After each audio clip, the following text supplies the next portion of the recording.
And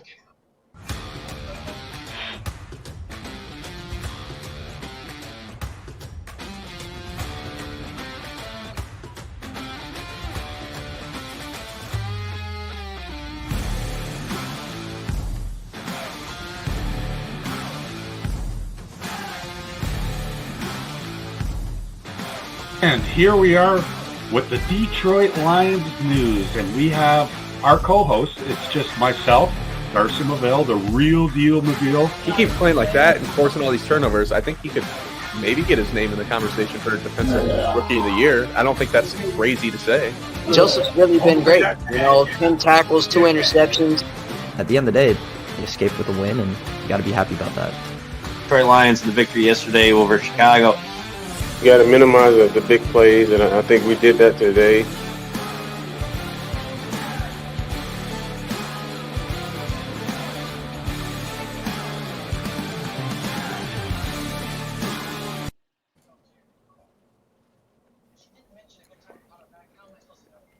All right. It looks like we're back. You ready, Coach? Yes, I am. Hello, and welcome to the Detroit Lions News Show, our 4th edition on the 20th of November. The all-time leading, they've met 47 times, and now the Detroit Lions are 25, 21, and 1 with our 3rd straight victory and our 2nd straight victory on the road today. Today we have special guests to our panel. We have a special guest host, Matt Dery, with Locked On Lions. We also have former Lion and our co-host, Mark Schmidt. Anthony Cannon might be coming on real quick. We have Stefan Logan, who still holds the longest kick return in Lions history. And we also have Micro Mike. Let's introduce ourselves and get your promotions in. We'll go clockwise, and that would be Stefan Logan. Start with me. How y'all doing? Stefan Logan, retired NFL player, and I played in Canada. Did 13 years of total professional football. Hey, and happy to be on the podcast. Let's get it going. Yeah, and I'm Ben Bosher. I'm one of the co-hosts Forward Down the Field, new podcast we started up this year for the Detroit Lions. But my other co-host is in here. He'll introduce himself in a second. Yeah, I'm Sam Goodman, the other co-host. Just really happy to get another Lions win and keep our show growing, and happy to be a part of this. Hello, I'm Chicken Nugget King 586, and I'm happy for a Lions win. Thanks for having me, everybody. Matt Dery from the Locked On Lions podcast. Been doing the show now for about 6-7 years at LockedOnLions.com, on YouTube, and with the Locked On Podcast Network. And I'm with all of you that this is a lot better today, talking about a 3rd straight win and an impressive win against a winning team. So thanks for having me on. And I am Smoking Jeremy B of Kneecap Biting with Smoking Jeremy B. Here talking football with all you guys. I've been doing a podcasting gig for about 2 years, and now a published editorialist for the Motor City Tribune. This is Mike with Lions Talk by Chat Sports, also Lions Nation Unite. Herman Moore's buddy, his little pal, that's my boss. Make sure you check it out, Lions Nation Unite, as well as my channel by Chat Sports. Mark Schmidt, former NFL player, Empire Sports Network, Madison Square Garden Sports, Buffalo Bills Report, and I've become like a little bit of a mainstay on this show. So big win today. I kind of called it last night with Greg Rice. I said the Lions win by 7. They won by 12. It was a game they needed to win, and they did, and it sets up a great showdown for Thanksgiving with Buffalo. Right on, right on. So the theme is the past, the present, and the future. Guys, can I address the 2 comments? Sure. Okay. What's up, JB? Great week for football. Montana State ruined Montana. Now the Lions absolutely ruined the dang Giants, man. Let's go. And then he says, why does Matt Dery look like Tony Stewart? Wait, Tony Stewart, the former NASCAR driver? Yeah. I've never heard that before. All right. No, it's kind of true. That yeah, I can see that. I'm okay with that. I need his bank My account. wife said the head. Yeah. My wife kept saying the head official kept looking like Mark Schmidt, just without long hair. Did you guys notice that? Did you? Come on, That was his- official, those old guys. Come on, No. Darcy. That Oh, was no. he's actually a very young ref. I think he's under 40, and this is Okay, I'll only take it. this is only his sixth game with his third as the head official. How do you guys know about the officials and their past? I mean, come on. Just what my wife said. So let's go with the most experienced. Matt, what are your thoughts on the game? Well, Darcy, I'll be honest with you. Today was awesome to watch, and this is exactly what Brad Holmes and Dan Campbell envisioned when they took over: a physical, smash mouth, winning at the line of scrimmage type game. In the wind, at the Meadowlands, on the road. Not a great team they played today, but you know what? That's a 7-2 football team that the Lions pushed around. I mean, the offensive line was tremendous. Dan Skipper comes in for the injured Evan Brown and plays well. The D line, that's the best I've ever seen Lee McNeil play. I don't know about you guys, but he was tremendous today. Hutchinson was everywhere. They did the little things. They didn't need a high powered passing attack or any kind of arena football. This was just exactly the way they wanted to draw it up. This was a Campbell Holmes type win. And it sets up for an interesting game. Like Mark said, Thanksgiving with Buffalo, and certainly the Bills have already been in town and they've gotten their feet wet at Ford Field. But look, Buffalo's really, really good, and they've got a kid in Matt Milano on defense that just would be so perfect for the Lions to go next to Rodriguez. But I love the way the Lions are playing right now. It's been very physical. Kirby Joseph is playing well, so it was a great win today. I don't think anybody could take away from today at all. This was perfect. Jeremy, let's go this way. All right. Let's say they dominated the ground game. They held Barkley to 22 yards. They intercepted twice. They forced a fumble. You could not ask for a better complete game from the defense, and the offense did just enough to not shoot themselves in the foot. I mean, that's pretty much the game in a nutshell. We ran the ball. We ate up clock. We did what we were supposed to do. That was the game plan the whole time. It's what they've been trying to do, but usually the running game, for some reason, either got shut down or someone got hurt and nothing would happen. It worked. It was a complete game, wire-to-wire finish. Michael. Very important for the Detroit Lions to come out and show physicality. This is something exactly what Detroit has needed to be done for the last many years. Let's talk about it here. Dan Campbell, a physical type of coach, a guy who wants to bring that intensity, and you travel on the road against the New York Giants, who are at the point at 7 wins, and you out physical them. You're able to run the football, even though we're running the football. Absolutely amazing job. Exactly what this team needs to do, because if you want to establish yourself as a competent team in the NFC North, you got to be able to be physical. This is something that I feel in the last decade we have not been. And if you look at the last 3 games, very physical football team, running the football, physical in the line of scrimmage, offense and defensive line. Fantastic job. I like the direction of this team and where it's going. Ben, and then Sam, and then Chicken Nugget. Yeah, I thought there's a lot of different things I thought, but I guess my biggest takeaway was I think the beginning of the season was so frustrating because it felt like we were putting ourselves in situations where we could have won a lot of games, but we didn't, and that I thought fell a lot on the coaching staff. But just like the players on this team, I think the coaching staff is learning with experience too. I thought the clock management was a lot better today. We've really struggled out of halftime recently, and I thought our first drive out of halftime was awesome. Ben Johnson had a couple great run plays. Like that entire drive got really creative with what we were doing with multiple running backs in the backfield. I thought that was interesting. I know our defense is statistically like one of the worst in the NFL when it comes to like yards given up on the ground and stuff like that.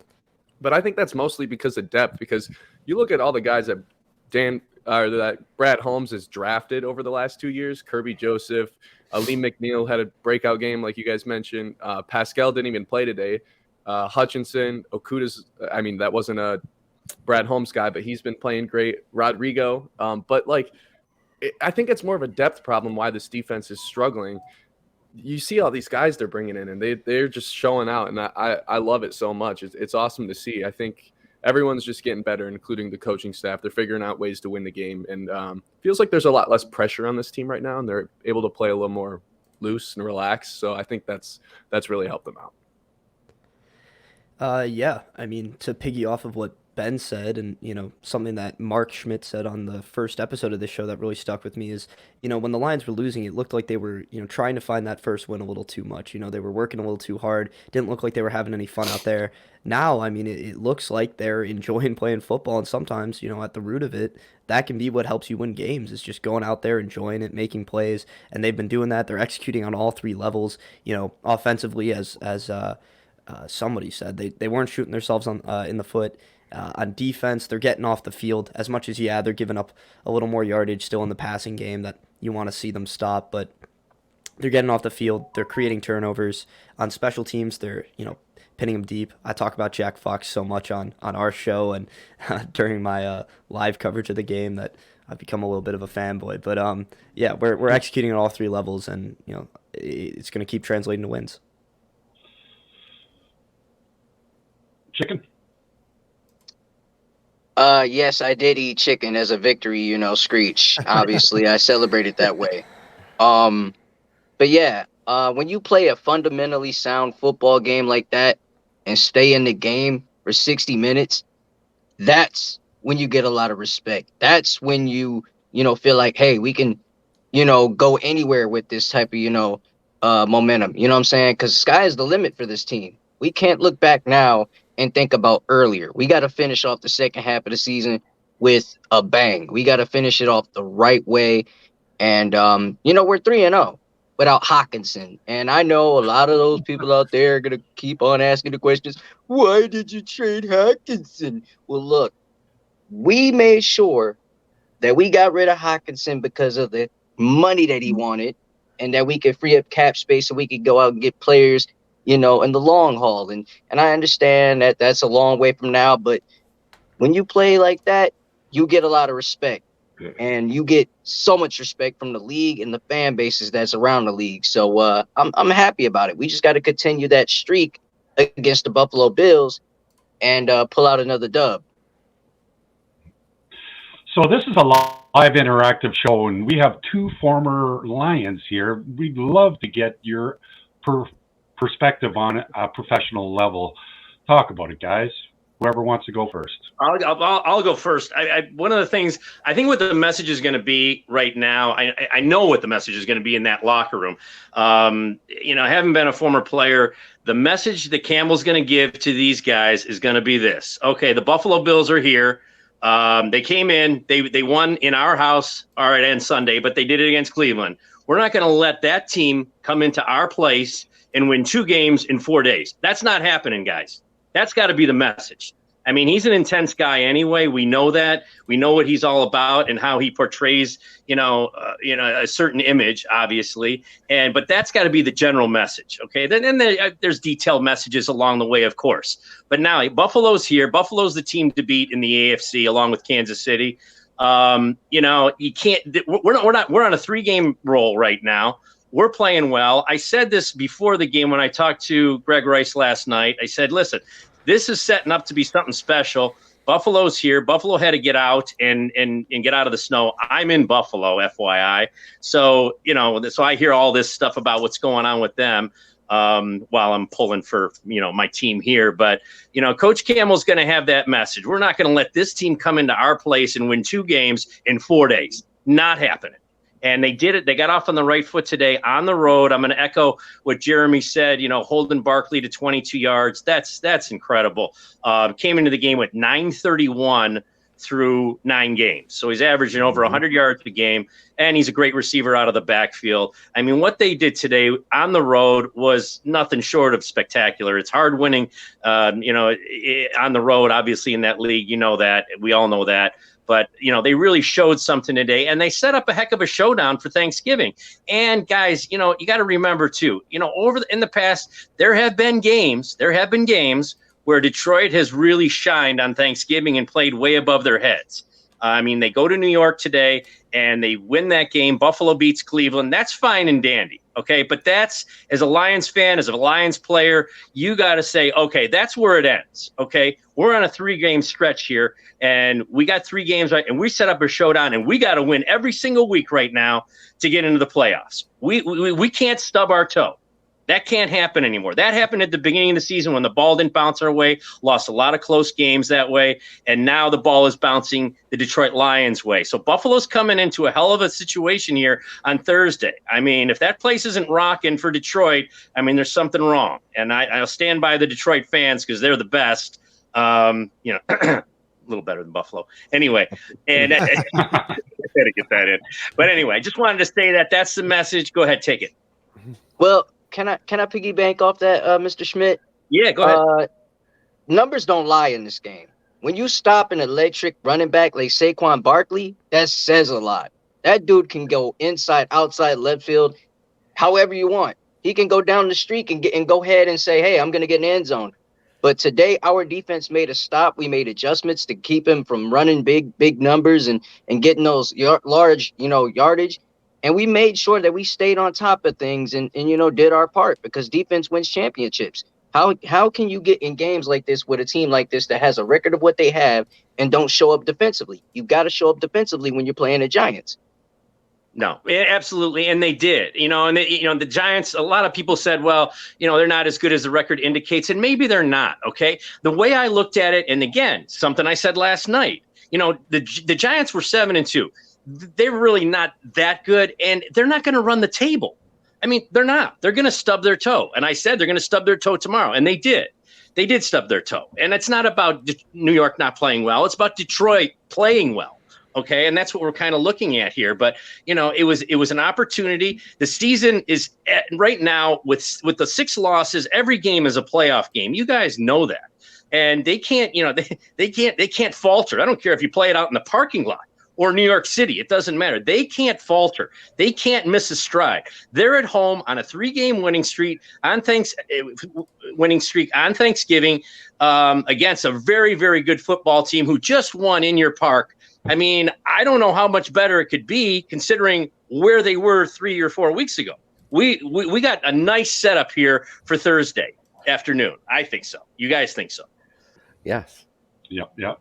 So remember, this is a live interactive show. So if you have any questions, Jeremy's going to, after Stefan, Jeremy's going to some comments. Hopefully we have some good comments for the players. I do have a good question. Real quick. Stefan?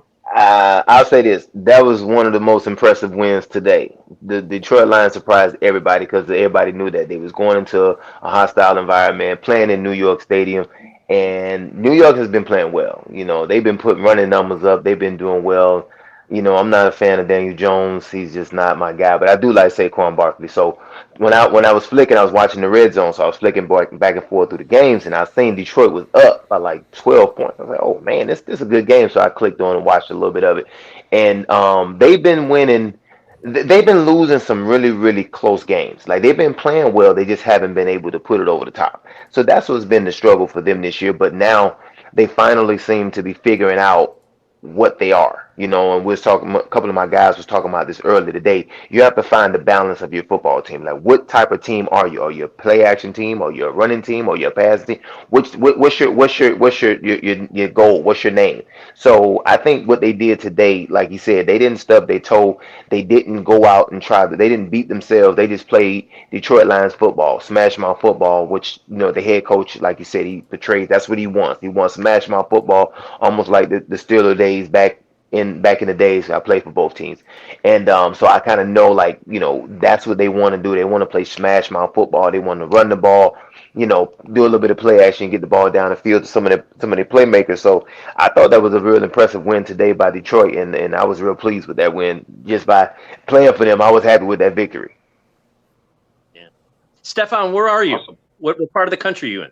I'm in Miami, Florida, where is no snow. Only thing we had today, it was a bad day today. Only thing we had some rain all day. But other than that, the little weather we got it was the coldest we got was 70 75. That's the coldest. You son of a bitch, because I'm in Buffalo. Hey, lucky guy. Okay. Lucky guy. When I saw the preview when they was talking about the game, because Detroit was going to have to go through, Buffalo was going to have to go and play in Detroit, and I said, oh my goodness. And I was telling my wife, I said, baby, I wasn't in Buffalo, but I was in Detroit, so I know, like, That's right. that is cold. I say, so yeah, I'm sure, but you used to it. You I don't know if you're from Buffalo, but if you've been living there long enough, you understand. See, I'm used to this. Like, I've been here long enough. And while we're on the subject, hey, listen, this is not just a Lions show. It's a football show. I gotta tell you, Stefan, there's one thing I love about the Miami Dolphins, and my daughter does too, and it's Jalen Waddle's the Waddle. I love the Waddle, man. Yeah. That's a little trademark. Everybody loving it right now because they Love winning. the Waddle. Miami. How do you not love the Waddle? Look, I'll say this. Being from Miami, I was never a Dolphin fan. I just cheer for them because I'm from Miami, my hometown guy. Right. So, and I know people that's from Detroit. We both been battling the same thing for the past 10 years. Football team, they get good draft picks, they get this, get that, and then they just go out there and just piss down their leg. We're like, well, what's going on? And it always started with the quarterback. So one guy put up some statistics. He was saying, we haven't had a quarterback. We done had 24 quarterbacks in the past 8 years. Who knows? But I always say it starts with the quarterback first. So yeah, Miami is enjoying what's going on with the Miami Dolphins, and I'm sure y'all gonna be enjoying it too with the Detroit Lions getting a great big win today against the Giants. Yeah. Okay. We do have one question that came in, guys. It's from Killicook. He actually wants both of you to answer. Do you like what Holmes and Campbell are doing for the Lions? And also, what are your thoughts as DC as a head coach? I like y'all head coach, to be honest with you. I like him because he's passionate about the game. He brings a mentality of a football player. Like I not in the locker room with him, but just when I watch him on the sideline, when I heard some of his interviews, when they brought the press into the locker room and just listened to him talk, like he's so. And then what really got me to like him as a coach is when he gave a speech and he was so passionate, he got emotional about it. That right there took it for me, because that's the only way you would cry about something. If you didn't have no passion, then you don't really see it. You don't see the vision. He sees the vision. He sees with this football team the potential they have, and that's something that was very, very, very strong. And he shared tears on a football on the screen. And the D coordinator, I can't really say much about the D coordinator because I don't really know him just yet, but I know the head coach. I know that. Yeah, I would say, listen, I became a pretty big fan of Coach Campbell. Of course, he his career obviously helps, and Stefan can kind of elaborate on this. When you play in the league, you're playing for some guys that may have or may not have played in the NFL. And, that affects everybody differently. Some guys don't care about that. Some guys do. I played for Luke Carpenter. Luke Carpenter was the receivers coach when I was in Detroit. Played 11 seasons in the NFL. Played for Green Bay and played for the Lions. And, I love playing. I didn't even know what it was like to play for somebody who didn't play in the league. Now, you have a job to do, whether your individual coach played in the league or not. You're supposed to put that aside and be professional, obviously. And that's what you need to do. But does it help as far as the message that's coming from a guy that's been there? Stefan will elaborate on. I think it helps. I think that Campbell has done that. And I think one of the things that the fans have been a little antsy about the situation, especially when they were 1-6. And, that's going to happen. And that's why I understand why the question came in the way it is. Defensive coordinators, right, it's still too early to tell whether he's capable of being an NFL coach. It's, maybe, maybe not. I don't know. It's not all about X's and O's. Stefan will tell you that. Playing for Fonts and the message he had, he was not a great X's and O's guy, but he was a great motivator. So, it's all collective, and it's so hard to win in that league, as everybody knows. But man, I think they're on the right course, and I'm not just saying that because they won today. And I like Campbell. I like the message that he puts out there. And like I said on earlier shows here, this football team, the Detroit Lions, have accumulated a ton of fans around the country that they normally would not have had because of Hard Knocks. I mean, I know a lot of people that are just tuning in to find out what this team did because they spent a ton of time watching that show. The ratings on that show in comparison with all of the other Hard Knocks programs that they've had over the last 5 years, Detroit knocked it out of the park. I mean, they destroyed those numbers. Okay, so there's a lot of fans out there that are, all of a sudden a little bit casual Detroit Lion fans, and that's great. It's all about promotions. It's all about what you can do. It's all about who shows up and who's interested, okay? If nobody's interested, well, then your product sucks, okay? Mm-hmm. People are interested in this football team. This football team has hit its stride a little bit late, but it's hit its stride. Buffalo came out of the gate with their hair on fire, okay? It's a long season. Peaking too soon happens in this league. Stefan will tell you that, okay? But at the same time, Detroit is now getting hot now. Buffalo stubbed their toe a couple of times, and now it's setting up for a great game on Thanksgiving, as I've said. But Campbell's good. I don't know enough about the DC on whether he's good enough. Just like Stefan said, I don't know. And this season isn't done yet. If this defense comes to play the way they did today, then maybe he's got a shot at being a head coach. I don't know. I have the same answer Stefan has on that. But, it's a good little roll here right now, and it's little, but it's a roll. If I can add one thing, guys. I wanted to add one thing, Darsh, real fast. Aaron Glenn is a better defensive coordinator right now because his quarterback is not throwing the football to the other team. Let's be honest. Aaron Rodgers looked like Jared Goff 3 weeks ago in the game against the Lions. Justin Fields on that tight end screen that Okuda picked off, that looked like a Goff throw. Today, Daniel Jones throws that pick to Aiden Hutchinson. That's something we've been saying for weeks. Looks like a Goff play. And for the last 3 weeks, Jared has taken care of the football. Pro Football Focus hasn't graded him out all that well, but he's taking care of the ball. He's not giving short fields to this defense, and that's huge. If they can continue to just limit the turnovers and win that turnover battle every week, that'll make Dan Campbell a better coach. That'll make Aaron Glenn a better D coordinator. So I just want to throw that out there. Very true. My next thing was actually for Matt. Since you're on a short week, and I know that you're on a limited time basis, do you have any other thoughts before you leave? Because you said you only had. No, I appreciate you guys having me on. Thanks, Darcy. I do have to go, but I do want to say this: it's everybody that is on the screen right now that is what makes this special, because this organization has been so bad for so long. Yet here we all are on a Sunday night at 7:00, chopping it up about this football team because. Winning 3 in a row and getting this done for the first time since 2017. And like Mark said, having some momentum for this fan base. Imagine what Thursday is going to be like.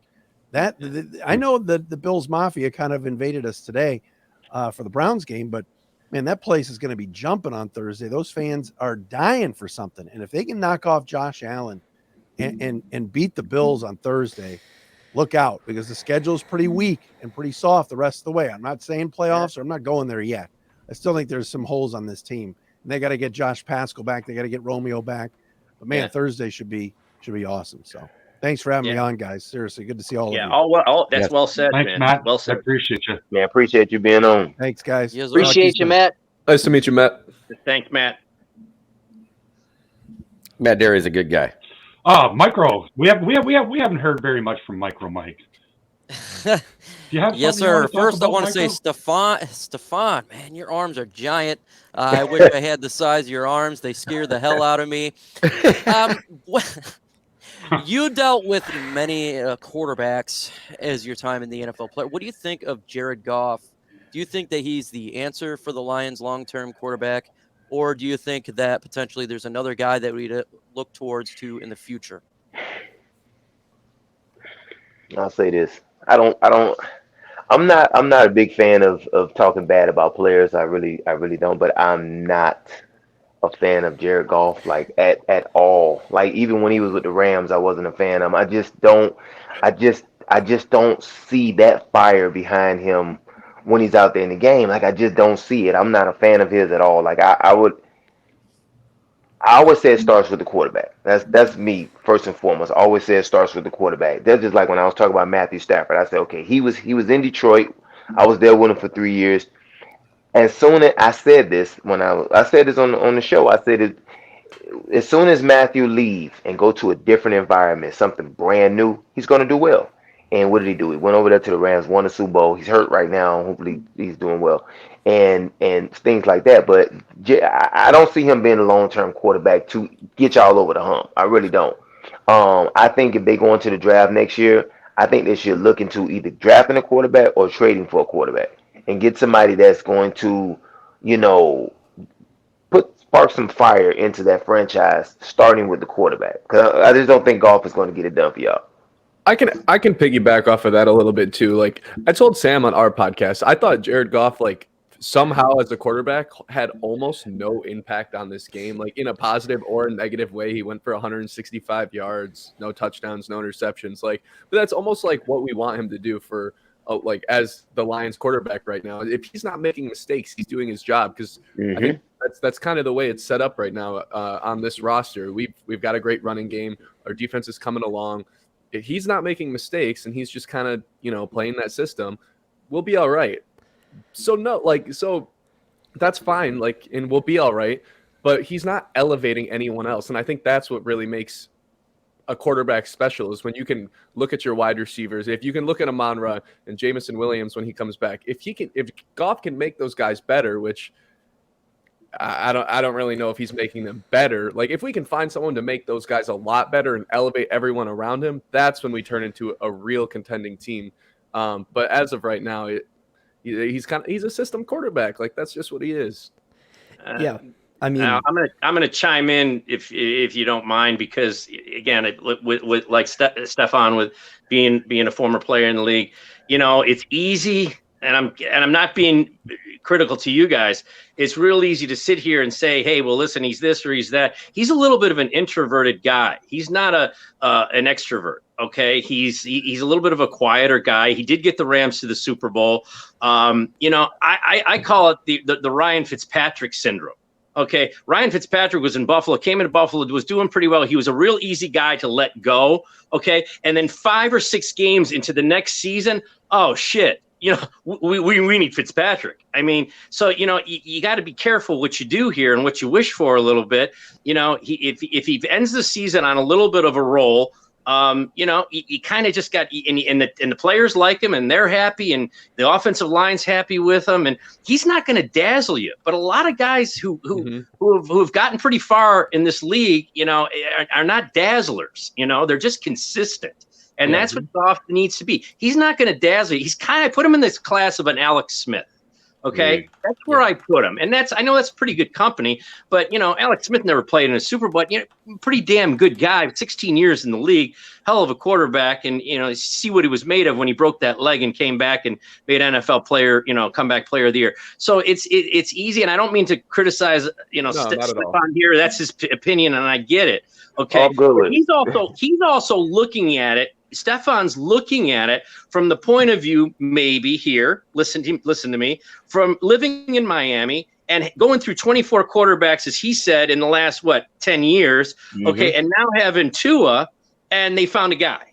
So that's maybe where Stefan's looking at, and I respect that. I respect where he is a former player looking at it that way, and it's different from the way I'm looking at it. I'm looking at it as a consistent thing. I'm looking at it as a guy who can, you know, get you, you know, 10 or 11 wins, but it's not going to dazzle. He's not an extrovert personality.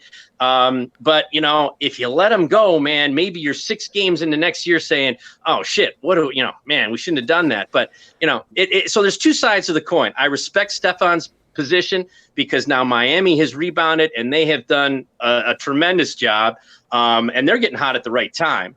So there's 2 sides to the coin here, though, and you got to be a little careful. You let him go, and that was kind of these guys' guy, all right, for these couple of years, and then he's gone. So you got to be. That's a real critical situation. And where I do agree with Stefan is that this is a quarterback-based league, and I'll leave it at that. I agree with actually both, Stefan. I think that we probably need to draft. I'd love to get a mobile dual threat quarterback, something that brings a extra dimension to the Lions offense. But at the same time, I think it's important to keep Jared Goff, at least for this year, to have an individual that if he's not ready to go, if you were to draft a rookie, that at least you have a veteran quarterback that can play this year and then just wait, just like Alex Smith did with Patrick Mahomes. You were just talking about it was a good quarterback to have while sitting back and grooming your young quarterback. I think you can have it both ways in that sense.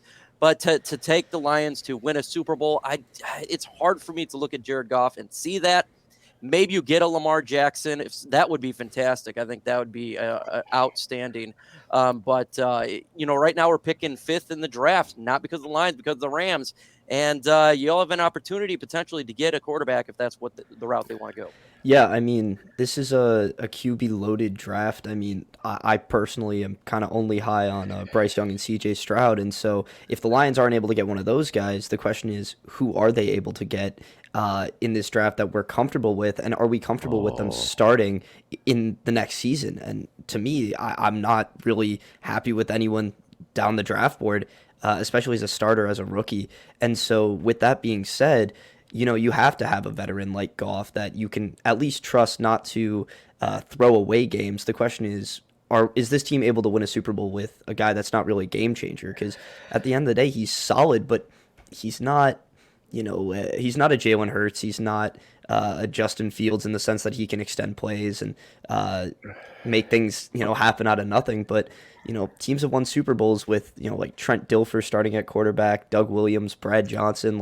So I'm, split between, as you guys are saying, right? Like Jared Goff, he's a solid veteran, but for this team to be the most successful it can be, you need a game changer. I got one because Matt brought it up, and he said Alex Smith, right? So let's think about the same. I brought it up. Oh, okay. I'm sorry. No, I was talking about what he had said. Okay, we talking about Alex Smith, right? So Yeah. Alex Smith, he left and went to Kansas City.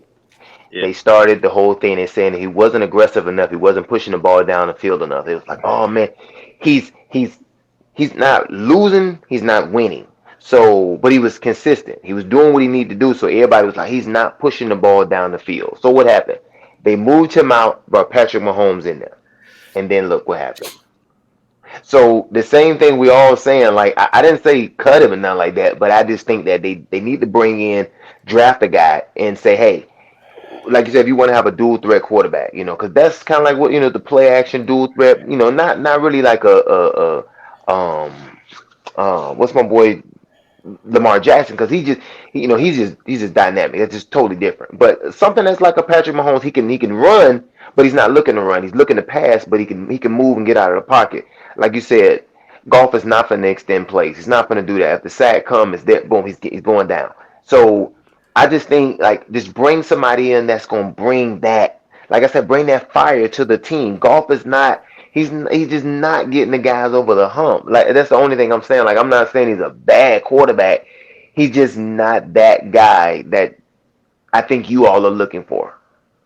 Yeah, that's exactly the point I was getting at. Exactly, because they need a guy who's going to take them to the next step. Mm-hmm. Okay, now it's my turn. You've been quiet. I've been quiet and waiting patiently.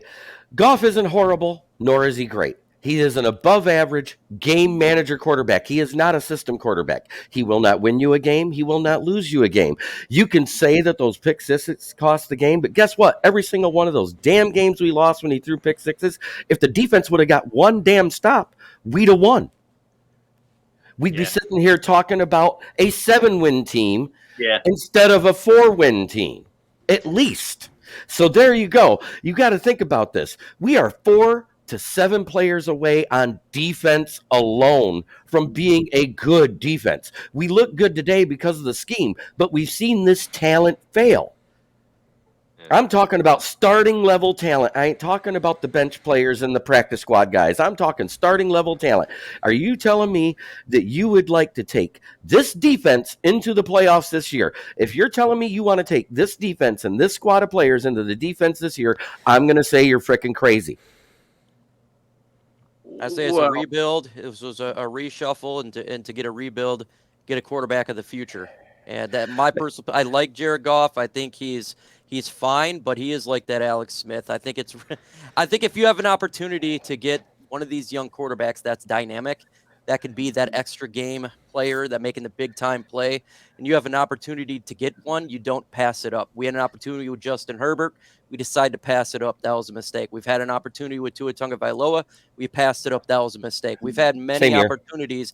At some point, you got to pull a trigger and say, this guy is going to take us to, for the Lions to that next step, that next level. Do I think that we can win with this team? And if we were to build the defense, yeah, we could win.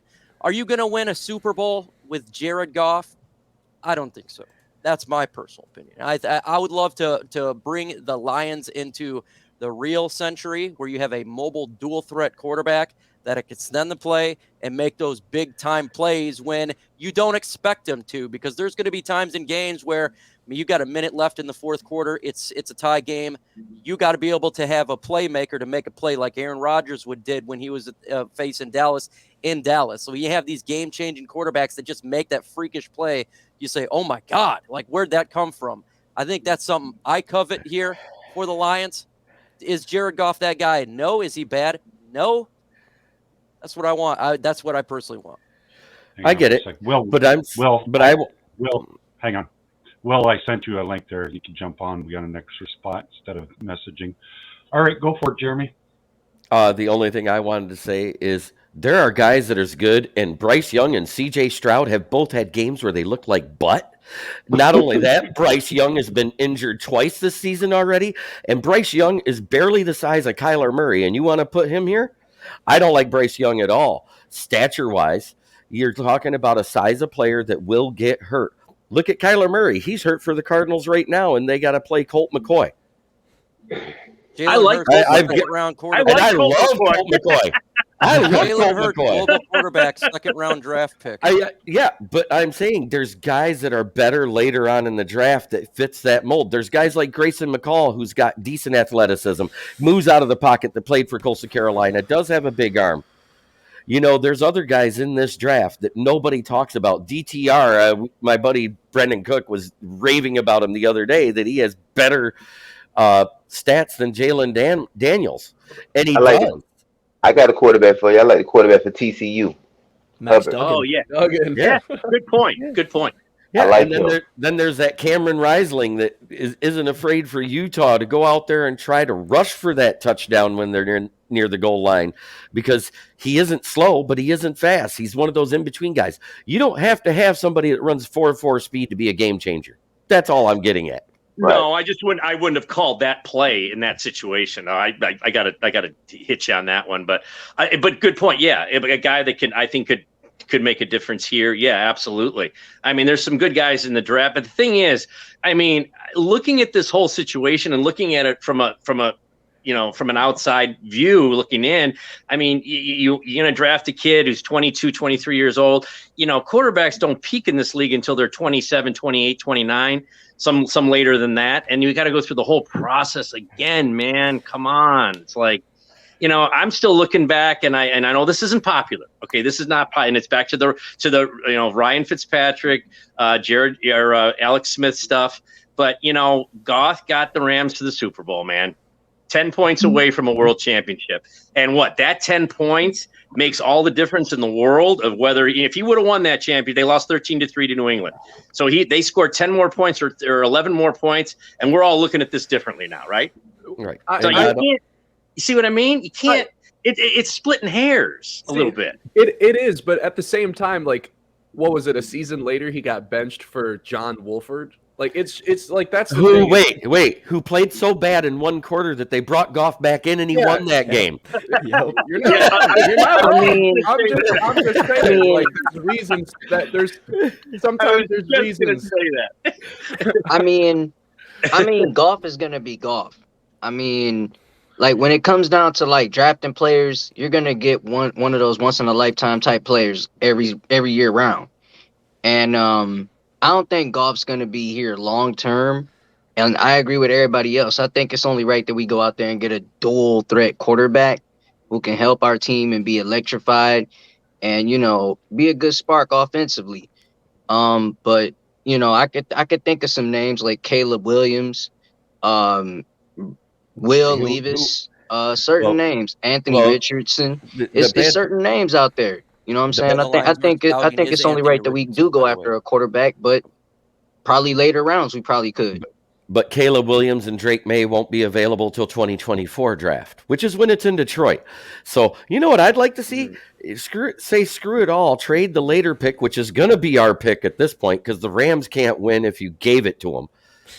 I mean, they played the Aints and lost. Come on, Stefan, I want to know. But we can do it like this though. I think we can build a defense through the draft. Easy. I mean, the Seahawks have done it. Stefan, We can Stefan, solve our problem with get that. out of here. I want to know. Wait a minute. What? Go ahead, Darcy. No, hang on. Stefan, I want you to talk about Thanksgiving and what it's like to be a player, and what did you fly your family in, because you basically got a mini bye. Can you talk about that? Because I know you said you had to take your family out or something like that, but let's let the players talk right now. When I was playing, you talking about when we was playing on Thanksgiving Day? Yeah, what's the experience like? Is it different, or? And what did you have for? And everybody talk about what you're going to do for Thanksgiving and what's your favorite meal and all that kind of stuff. Yeah, it was a little different, because one thing you have to remember, even though all the games are televised, all of them, but one thing you had to remember was it was 3 games on that day, and you was the only game on at 1 o'clock. You're the only game on at 4 o'clock. You're the only game on at 8 o'clock that night. So it was like, okay, the TV was on you. So, after everybody eating food, having turkey and ham and stuff, and everybody just stuff, they ready to go. The TV is locked. They don't have to flip in between channels or anything like that. It's the game that's on. You're the only televised game at that time. So I remember when we played against the Patriots one game on Thanksgiving. I had a pretty good game too, and it was just the atmosphere is just different. It's just there is just everybody's ready. You get a chance to wear the throwback uniforms.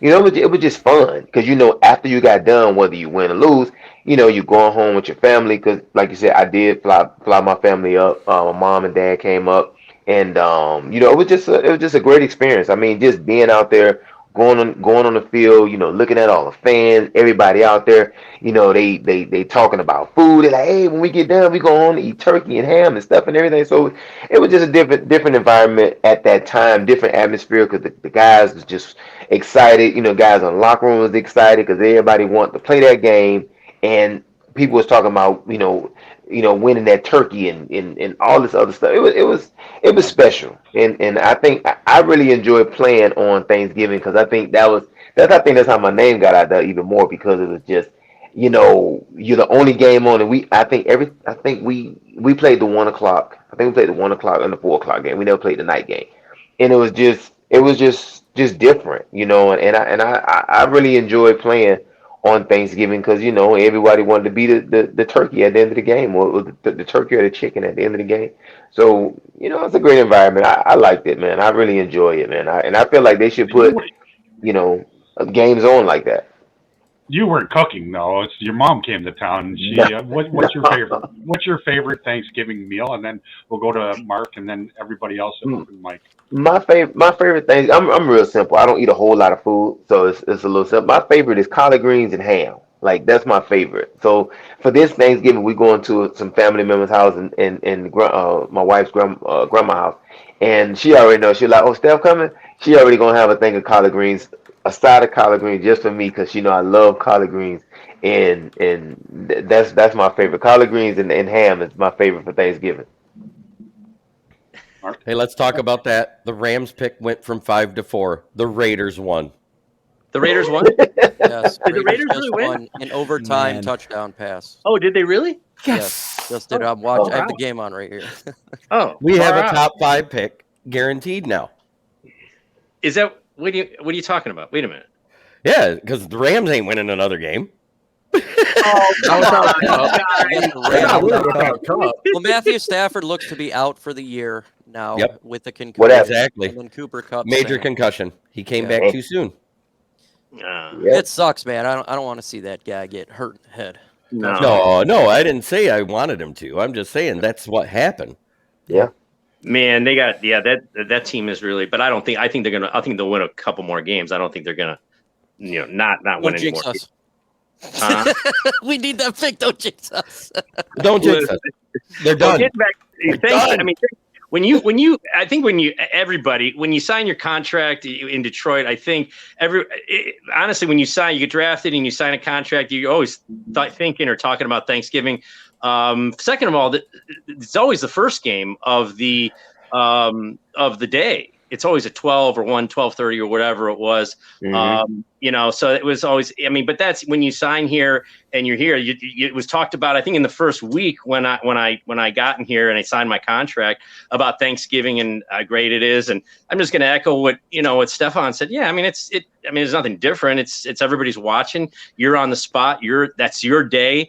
They've been doing it since 1934. So they've been doing it a hell of a lot longer than Dallas Cowboys.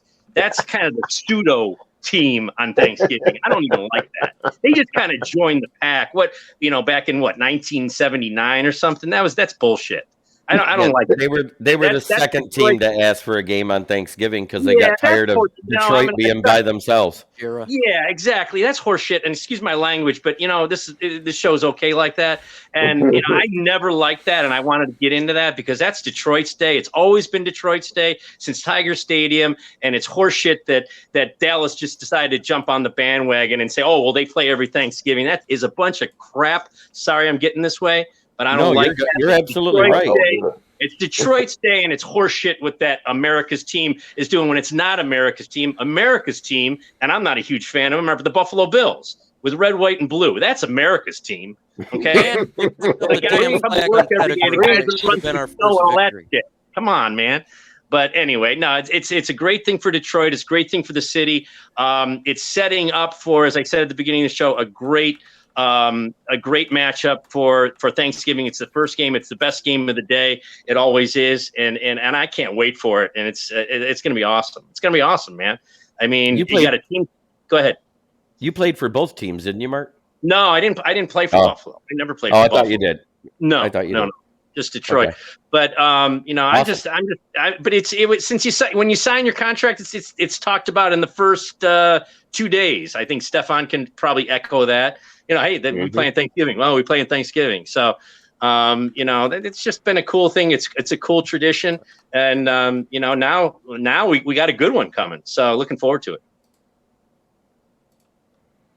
Now, the other thing I wanted to say about that is the tradition, everything else. There's a rumor that in 1963, when William Clay Ford bought the team, they asked him to relinquish the Thanksgiving Day game because they wanted to switch it out.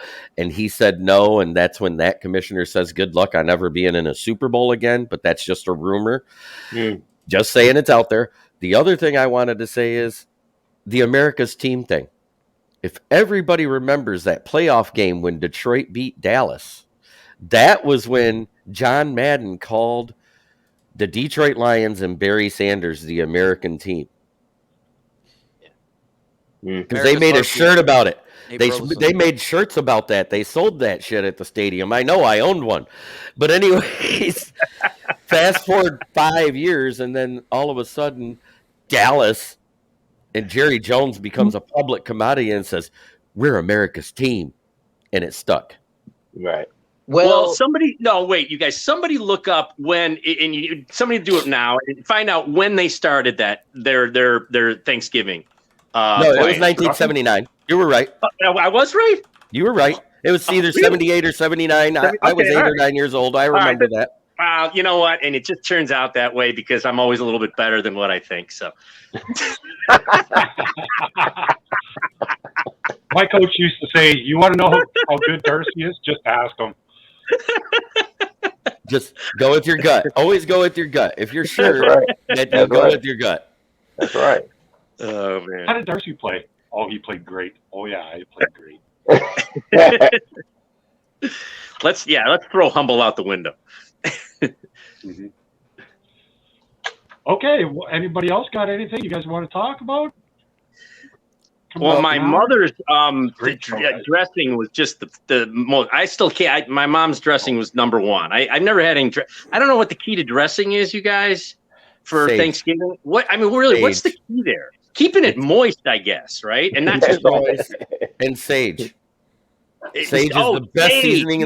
Yeah. Best Good point. seasoning for dressing in the world. And everything else, it makes it smell and taste like weed, but in dressing, it's amazing. Okay. I gotta remember. Okay, all right, that's cool. All right. See, myself living in Canada, I've never had collard greens, sweet potato pie. I've never even had grits. You haven't lived. No, I just never had it. You know, what I do is nice prime rib. I do a nice prime rib, potatoes, and you know, sounds good. Well, I gotta do this right now because it's my one thing that I do. It doesn't matter if you don't like cranberry sauce. My cranberry sauce is the best on the planet. I make it homemade. It's off the charts, incredible. You know how certain people are like, "Oh, I just don't like cranberry sauce." I'm like, dude, you haven't had mine. People will come to my house. They'll have my cranberry sauce. They'll be like, "Oh my god!" And there is a key to it, which I can't share here. And if I did share it, I'd have to kill you. So, but no, seriously, that's my thing. I do the best cranberry sauce on the planet. So I had to get that in. Killer Cook asked Mark, "Did you play at Sacramento State?" No, not Sacramento State. And this is my dad, the green and guys. gold of Sacramento State. Yeah. My dad watches every show that comes on my channel, and he came in and says, "There's no conceit in Mark's family. He has it all." LOL. That's great. I love my dad. He's great. 73 years old. He was alive the last time the Lions won the championship. So, and I took him to his first game at Ford Field this year. Did you go to? I went to University of South Dakota. University of South Dakota. Ooh, that's cold. From Florida to South Dakota. The Coyotes. Woo! Yeah, it's a long story behind that. That we'll get into that some other time. long story behind that. But I say this though, that was the best move I could have made. Good for you, man. Good for you. That's How's awesome. your son doing now? He transferred to another school. Forgot the name. It's a little funny name school. He transferred to another school. Why, I don't know. And he had an okay year. He didn't have the same year as he had last year because of, you know, new coaching staff, new plays, stuff like that. But he didn't have a bad year. You know, it was an okay year compared to last year. Compared to his freshman year. Sophomore and junior was really, really good. His senior was okay. You know, I thought it could have been a lot better, but, you know, sometimes, you know, the mom get in his ear and she be, you know, talking, and I'm like, all right, you know, I'm not going to beat the drum with that. But, yeah, it was okay. It wasn't bad. So we have a couple exits that has to happen. Mike Kimber, Micro Mike, he has to leave, and Sam says he has to leave. So I want to say thank you very much, guys, for coming in. Yeah. Really appreciate it. Really Thank cool you, Sam. talk to Mark again. Stefan, love it, man. 2011 was one of my favorite seasons. I appreciate that, man. Hey, with that said, make sure you guys check out Chat Sports and Lions Nation Unite. Again, Herman Moore, we'll be on tomorrow talking some Detroit Lions. So check out Lions Nation Unite. Adios, guys. Hey, y'all take it easy, man. Hey, happy Thanksgiving. Thanks, Mike. Yeah, Thank you, Mike. appreciate it. Always Plug great yourself, to come on Sam. the show. Yeah, appreciate it. Always great to come on the show. It's great to talk with all you guys. It's great to meet Stefan Logan. Part of my childhood watching the Lions and, you know, growing up, and it's just an exciting experience always to get on the show. Check out the Forward Down the Field pod. We bring a lot of a younger perspective to the Lions. You know, trying to, you know, bring this new process with this new team and get this going down in the future. So check it out, and appreciate coming on. Great. Yeah, I'm gonna hop off too it. with Sam, but piggyback off what he said. Everything, it's just awesome. I love doing this. This is everything I've always wanted to do. So nice to meet you, Stefan. I think I've met everybody else. Actually, I haven't met you, Jeremy. So nice to meet you too. This is my first time being on with Darcy since you guys have been coming on. I enjoy podcasting myself. Check out mine sometimes. I'll subscribe to yours. You subscribe to mine. Kneecap biting with Smoking Jeremy B on YouTube. We will. See you guys. I appreciate y'all, man. Happy Thanksgiving. You too. Yeah, I'm gonna sign off. I'm gonna sign off too, guys. I'm gonna go, and I really appreciate it. It was a lot of fun. I always enjoy it. Darcy, thanks for having me. One second. Stay on for a second. Please subscribe. do a Jimmy Superfly Snuka off the top of the dresser right on the bed and like, share, subscribe. Detroit Lions News Show on YouTube. Please subscribe. Please, please, please. Yeah, please do that for him, though. I'm just going to answer that for you, Mark. It says, I think Mark retired before I was born. Yes, Killa, because you're not even 30 yet. Okay, so this is the 4th edition of the Detroit Lions News Show. Happy Thanksgiving, and let's get a win on Thursday. Let's go. Absolutely. Let's go. Gobble, gobble.